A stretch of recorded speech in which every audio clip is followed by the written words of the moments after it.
మాజీ ముఖ్యమంత్రి నారా చంద్రబాబు నాయుడు ఓ విజన్ ఉన్న నాయకుడని టీడీపీ ఎంపీ అభ్యర్థి కృష్ణప్రసాద్ అన్నారు. ప్రజల సంక్షేమం కోసం అహర్నిశలు శ్రమిస్తున్నారని చెప్పారు. ముందు చూపుతో హైటెక్ సిటీ లాంటి మహానగరాన్ని నిర్మించి ఎన్నో లక్షల మందికి ఉద్యోగ ఉపాధి అవకాశాలు కల్పించారని కృష్ణప్రసాద్ కొనియాడారు.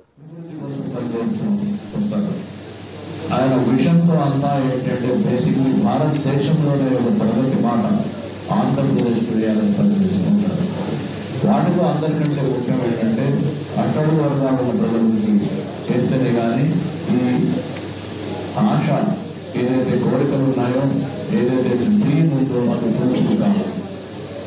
సో ఈ టెక్స్టైల్ పార్క్ పెట్టినప్పుడు మరి ఎక్స్పోర్ట్ ఓరియంటెడ్ స్కిల్స్ రావాలి అంటే ఎక్స్పోర్ట్ ఓరియంటెడ్ ప్రోడక్ట్స్ తయారు చేయాలంటే దానికి కొత్త రీసెర్చ్ అండ్ డిజైన్ అవసరం ఉంటుంది, ట్రైనింగ్ సెంటర్స్ అవసరం ఉంటాయి, ఆ తర్వాత స్కిల్ అప్గ్రేడేషన్ అవసరం ఉంటాయి. ఇవన్నీ ప్రణాళిక వేసి అది చేసే బాధ్యత నేను తీసుకుంటున్నాను. భారతదేశ చరిత్రలో డాక్రా గ్రూప్ని ఏర్పాటు చేసింది మొట్టమొదటిసారి శ్రీ నారా చంద్రబాబు నాయుడు గారు.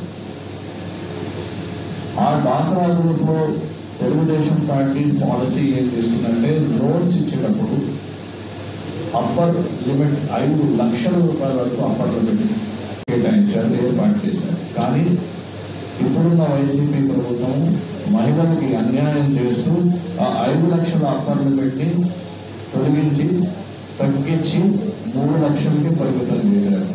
ఇది చాలా అన్యాయం. త్వరలో టీడీపీ ప్రభుత్వం మళ్ళీ వస్తూ ఉంది. అది మళ్ళీ మేము 5 లక్షలకి తీసుకెళ్తాము. మళ్ళీ అవసరం అవుతుంది.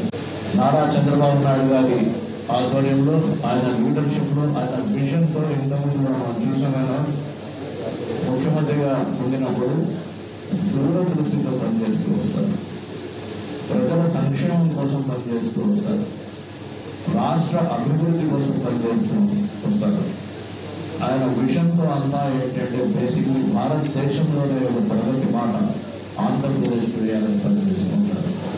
వాటిలో అందరికంటే ముఖ్యం